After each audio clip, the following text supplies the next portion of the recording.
سے روایت ہے کہ حضور علیہ السلام نے ارشاد فرمایا من کانت لہو ابنتان او اختان او ذواتا قرابت فانفق علیہما حتی یکفیہما او یغنیہما اللہ من فضلہ کانتا حجابا لہو من النار۔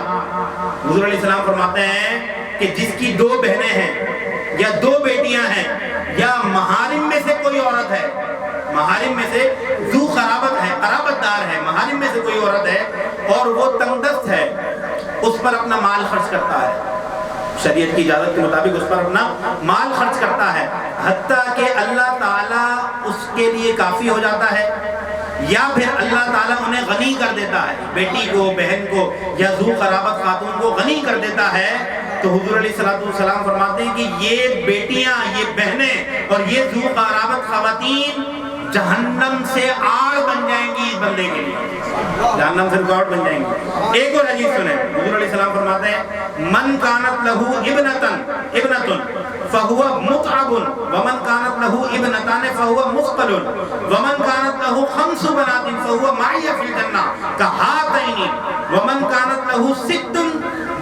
بنات لم یحجب من ای ابواب الجنت ثمانیۃ شاء۔ امام سیوطی نے حدیث کو جو ہے وہ نقل کیا ہے، فرماتے ہیں جس کے یہاں ایک بیٹی پیدا ہوئی تو وہ متعب ہے، متعب کا مطلب اس پر ایک ذمہ داری ڈالی گئی ہے، ومن کانت لہو ابنتان، اور اگر کسی کے یہاں دو بیٹیاں پیدا ہوئیں تو اس پر بھی ذمہ داری ڈالی گئی ہے، بڑی ذمہ داری ڈالی گئی ہے، ومن کانت لہو خمس بنات، جس کے یہاں 5 بیٹیاں پیدا ہوئیں تو وہ جنت میں میرے ساتھ ایسے جائے گا، 2 انگلیوں سے اشارہ کیا، جنت میں میرے ساتھ ایسے جائے گا۔ اور حضور فرماتے ہیں جس کے یہاں 6 بیٹیاں پیدا ہوئیں اللہ تعالیٰ ان بیٹیوں کے صدقے میں اس کے لیے یہ بات آزاد کر دے گا کہ جنت کے 8 دروازوں میں سے جس میں سے جاتا ہے داخل ہوتا ہے، 6 بیٹیاں جس کی ہوئی۔ مزید آگے سنیں، یہ تو تھا بہنوں سے متعلق اور بیٹیوں سے متعلق، بحیثیت بیوی کیا احکامات ہیں، بحیثیت بیوی تو سب سے پہلے تو ایک آیت مبارکہ ہے، حضور علیہ السلام فرمایا وَعَاشِرُوهُنَّ نِسَاءً، یعنی یہ اس طرح کی آیت ہے کہ اپنی بیویوں کے ساتھ اچھا برتاؤ کرو، باقاعدہ قرآن کی آیت ہے، اچھا برتاؤ کرو۔ پھر حضور کی ایک حدیث ہے ابن ماجہ کے اندر، حضور فرماتے ہیں خِيَارُكُمْ خِيَارُكُمْ لِنِسَائِهِمْ، تم میں بہترین لوگ وہ ہیں کہ جو اپنی بیویوں کے ساتھ اچھے ہیں، تمہاری شناخت اپنی بیوی کے ساتھ سلوک کے ذریعے ہوگی، تمہارے اخلاق کا پتہ تمہاری بیوی کے ساتھ جو اخلاق ہیں اس سے پتہ چلے گا۔ اور ایک جگہ حضور نے فرمایا المرأۃ سیدۃ بیتہا، جو زوجہ ہوتی ہے وہ ہوم منسٹر ہوتی ہے، ہم بولتے ہیں نا مذاق میں جملہ، وہ ہوم منسٹر جو حضور کا جملہ ہے، سیدۃ بیتہا، وہ گھر کی سردار ہے۔ اس کو اگر یوں کہیں کہ مرد اگر وزیر خارجہ ہے باہر کے امور دیکھے گا تو عورت وزیر داخلہ ہے وہ گھر کے امور دیکھے گی، اور یہ عورت کی ذمہ داری ہے۔ بحیثیت ماں کے تو کیا کہنا ہے، یعنی بطور ماں عورت کو اللہ اور اس کے نبی نے ایسا درجہ دیا ہے وہ کبھی سوچ نہیں سکتی تھی کہ مرد کے لیے جنت کی چوکھٹ اس کے قدموں کے نیچے قرار دی ہے۔ اگر جنت میں جانا ہے تو ماں کے قدموں کے نیچے جو ہے جنت کی چوکھٹ ہے، جنت جو ہے وہ ماں کے قدموں کے تلے ہے، یہ تو اتنا بڑا درجہ ہے کوئی عورت اس کو گمان نہیں کر سکتی۔ حضور علیہ السلام سے ایک صحابی نے عرض کیا یا رسول اللہ میں نے جو ہے اتنی خدمت اپنی والدہ کی ہے، حضور فرماتے ہیں کہ اس کا حق تم دنیا میں ادا نہیں کر سکتے، اس طرح کا مفہوم ہے۔ تو بطور ماں تو ایک بہت تفصیلی جو ہے وہ چیپٹر ہے، اور کیفیت بھی بندے کی جو ہے وہ بدل جاتی ہے جب ماں کے حقوق بیان کرتا ہے۔ تو یہ احادیث میں نے چند آپ کے سامنے رکھی ہیں، آپ اس سے اندازہ کیجئے کہ دیگر مذاہب کے کیا اقوال ہیں اور ان کے یہاں عورت کا کیا درجہ ہے اور اسلام نے ان کو کیسی عزت دی ہے۔ میں جب اس موضوع کی تیاری کر رہا تھا تو ظاہر ہے کہ بہت ساری چیزیں دیکھتے ہیں، تو میں نے ایک انگریز خاتون کا انٹرویو سنا، امریکن ہے، تو اس میں جو ہے اینکر نے ان سے سوال کیا، وہ پاکستان آئی تھی تو اس میں ان سے سوال کیا گیا کہ آپ اپنی زندگی کیسی گزارتی ہیں، آپ ذرا بتائیں۔ تو وہ عورت کہتی ہے کہ زندگی کیسی گزارتی ہے، کیا مطلب، صبح جو ہے ہمارے گھر میں آیا آ جاتی ہے، بچوں کو تیار کرتی ہے، اسکول بھیج دیتی ہے، ہم آفس نکل جاتے ہیں،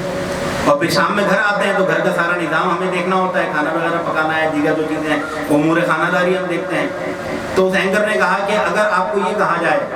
کہ آپ کام پر نہ جائیں اور گھر میں رہ کر گھر کے کام کریں، بولتی ہے کیسے ہو سکتا ہے، تو ناممکن سی بات ہے، جانا تو پڑے گا۔ تو وہ اینکر کہتی ہے کہ نہ صرف یہ بلکہ پلس یہ بھی ہو کہ آپ کا سودا سلف اور آپ کی جو ضروریات کی چیزیں ہیں وہ تمام آپ کے ہسبینڈ آپ کو پرووائڈ کریں۔ بولتی یہ نہیں ہو سکتا، یہ ناممکن ہے، تو ہمارا تصور بھی نہیں ہے۔ بولتی نہ صرف یہ بلکہ آپ بیمار ہو جائیں تو آپ کا خرچہ بھی آپ کے ہسبینڈ اٹھائیں۔ تو اس کے جملہ پتہ ہے کیا تھا، یہ تو ہمارا ایک خواب ہے، یہ تو ہمارا ایک خواب ہے۔ تو اس کو بتایا گیا کہ پاکستان کا معاشرہ ایسا ہی ہے۔ تو اس کا جملہ سنیں، وہ کہتی ہے جو ہمارا خواب ہے وہ پاکستانی عورتوں کی حقیقت ہے، جو ہمارا خواب ہے۔ تو اب اپنی بہنوں سے میں پوچھوں گا کہ آپ جو حقیقی زندگی گزار رہی ہیں نا، اور جس کو آپ خواب سمجھ رہی ہیں، وہ اس کو خواب سمجھتے ہیں، وہ اس کو خواب سمجھتے ہیں کہ یہ خواب ہے۔ یہ تو عورت کی ذمہ داری کو ڈبل کر دینا ہے کہ اس کو کام پر بھیجنا اور اس کی جو ہے دیگر چیزوں کو دیکھنا۔ یہ انتہائی غلط ایک تصور ہے، بلکہ نبی علیہ الصلوۃ والسلام نے بہت زیادہ عزت عورت کو اس کے گھر میں رہنے پر دی ہے۔ باقاعدہ تعلیم کا جو ہے ذکر حضور صلی اللہ علیہ وسلم نے فرمایا کہ ان کو اسلامی تعلیم بھی جو ہے دلائی جائے، سورہ نور پڑھنے کا حکم دیا، اور دیگر جو ہے تعلیمات۔ باقاعدہ آپ کو مفتیہ صحابیہ ملیں گی کہ جو فتویٰ دیا کرتی تھی، خود حضرت عائشہ صدیقہ رضی اللہ تعالیٰ عنہ فتویٰ دیا کرتی تھی۔ اس طرح کی خواتین ہیں۔ تو اسلام نے جو درجہ اور ذکر اور حقوق خواتین سے متعلق بیان کیے ہیں وہ بے شمار حقوق ہیں، اور بدقسمتی سے ان حقوق کے خلاف جو ہے این جی اوز بنائی جاتی ہیں، اور وومن رائٹس کے نام پر جو ہے ان عورتوں کو گھروں سے نکلنے پر ابھارا جاتا ہے۔ اس سے دو خرابیاں لازم آتی ہیں، ایک آپ کا خانگی نظام جو ہے وہ ڈسٹرب ہو جاتا ہے، اور دوسرا آپ کی جسمانی ساخت اللہ نے ایسی نہیں بنائی کہ آپ ہارڈ ورکنگ کر سکیں۔ آپ ہارڈ ورکنگ نہیں کر سکتی، لہذا جو آپ کام کر سکتی ہیں وہ گھر میں رہنے والا ہے، آپ وہ کام کیجئے۔ بلکہ جب میں اس موضوع پر تیاری کر رہا تھا، کیونکہ میرا موضوع اسلام کے ساتھ دیگر مذاہب کا تقابل تھا، تو میں نے یہودی پروٹوکول ذکر نہیں کیے، یہاں پر میں نوٹ بھی کر کے نہیں آیا، لیکن اس میں سے ایک پروٹوکول میں آپ کو بتاتا ہوں جو ان کا جو ہے 1900 سے پہلے ان کا طے شدہ تھا۔ اس پروٹوکول میں یہودیوں نے لکھا ہے کہ ہم نے عورت کو اشیاء بیچنے کا آلہ بنا دینا ہے، ہم نے عورت کو چیزیں فروخت کرنے کا آلہ بنانا ہے۔ اور آپ دیکھیے صابن سے لے کر کار تک کا جو ایڈورٹائز ہے وہ عورت کے ذریعے سے ہوتا ہے۔ کیوں؟ آج سیلز مین کے نام پر کس کو رکھا جاتا ہے؟ آج آپ امتیاز سپر مارکٹ میں چلے جائیں، ہائر کے اندر چلے جائیں، یا جو ہے دیگر جو مالز ہیں ان میں چلے جائیں، آپ کو خواتین ملتی ہیں۔ کیوں ملتی ہیں؟ یہ یہودی ایجنڈا ہے۔ عورت کو کسی طرح گھر سے باہر نکالے، عورت جب باہر آ جائے گی تو ہمارے لیے بہت ساری چیزیں جو ہے وہ حاصل کرنا آسان ہو جائے گا۔ شاہ عبدالعلیم میرٹھی رحمۃ اللہ علیہ کا خطاب ہے جو انہوں نے امریکہ میں کیا تھا،